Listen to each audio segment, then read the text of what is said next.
सुप्रभात।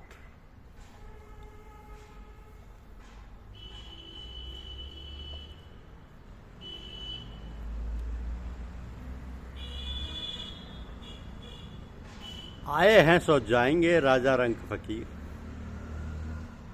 ये हमारी आज की आध्यात्मिक चर्चा का विषय। आए हैं सो जाएंगे, राजा रंक फकीर। एक सिंहासन चढ़ चले, एक बांधे जात जंजीर। तो जो जानव जीव आपना, करव जीव को सार। जियारा ऐसा पाहुना, मिले न दूजी बार। आसपास जोधा खड़े, सबे बजावें गाल। मंज महल में ले चला, ऐसा काल कराल। या दुनिया में आए के छाड़ दे तू ऐठ। लेना हो सो ले ले, उठी जात है पैठ। ये दुनिया दो ही रोज की, मत कर या से हेत। गुरु चरणन से लागिए, जो पूरन सुख देत। ये मैं बड़ी बलाय है, सको तो निकसो भाग। कहे कबीर कब लग रहे, रुई लपेटी आग। कबीर आप ठगाइए और न ठगिए कोई। आप ठगे सुख उपजे, और ठगे दुख होए। मौत बिसारी वावरे, अचरज किया कौन। तन माटी मिल जाएगा, ज्यों आटे में नोन। जन्म मरण दुख याद कर, कूड़े काम निवार। जिन जिन पंथों चालना, सोई पंथ संवार। कबीर खेत किसान का, मृगों खाया झाड़। खेत बेचारा क्या करे, जो धनी करे नहीं बाढ़। कबीर सोता क्या करे, क्यों नहीं देखे जाग। जाके संग से बिछड़ा, बाही के संग लाग।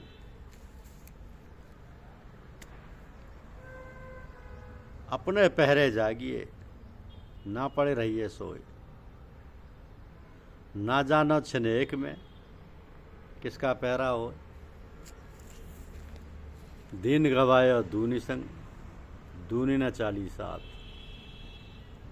पांव कुल्हाड़ी मारिया, मूरख अपने हाथ। दुनिया के धोखे मुआ, चाला कुल की कान।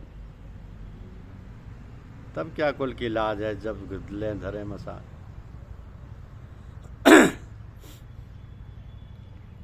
मेरा संगी कोई नहीं, सबे स्वार्थी लोए। मन प्रतीति न उपजे, जब विश्वास न हो। दुनिया से ती दोस्ती, हो भजन में भंग। एकाएकी गुरु से, कैसा धन को संग। खलक मिली खाली हुआ, बहुत की आवक बात। बांझ लावे पालना, तामे कौन सा बात।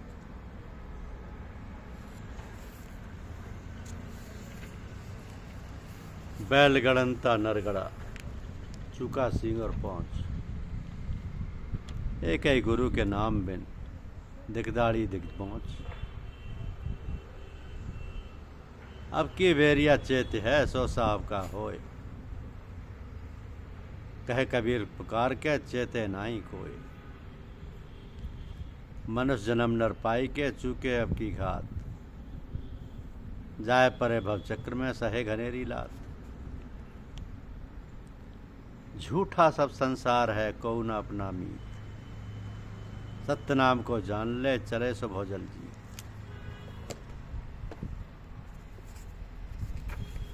तो वो मनुष्य है जो अपने आप को जानता है, और अपने बनाने वाले को, अपने पैदा करने वाले को, अर्थात ईश्वर को जानता है। ये जानकर समझकर जब वह अपने को इस बात के लिए प्रयास करता है, तो ये आरंभ है मनुष्यता का। अर्थात वह सच्चे अर्थ में अपने को जान लेना चाहता है, समझ लेना चाहता है। जब इस प्रकार वह मानवीय गुणों को ग्रहण कर लेता है, तो वह मानव कहलाने का अधिकारी हो जाता है।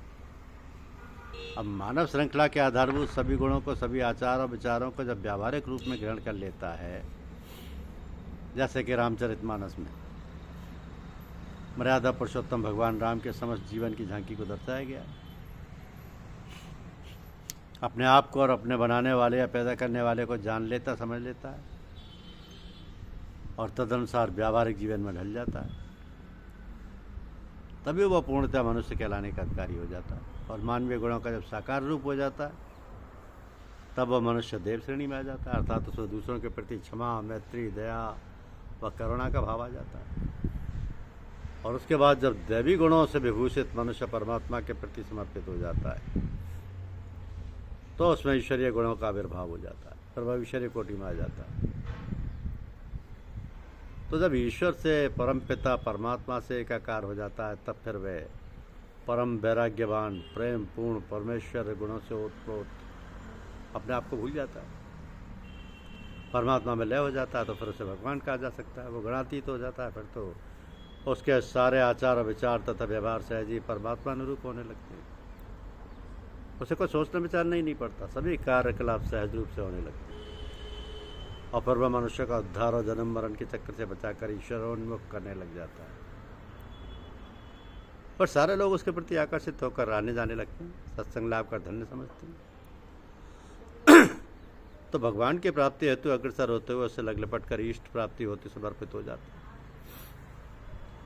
अनायास ही उनकी प्रवृत्ति धर्मानुसार प्रगति पथ पर भगवान को पाने की लालसा से भर जाती है। इसी प्रकार मनुष्य का आरोहण होकर वह अपने परम पिता की गोद में जा बैठता है, जो कि मनुष्य का परम लक्ष्य है।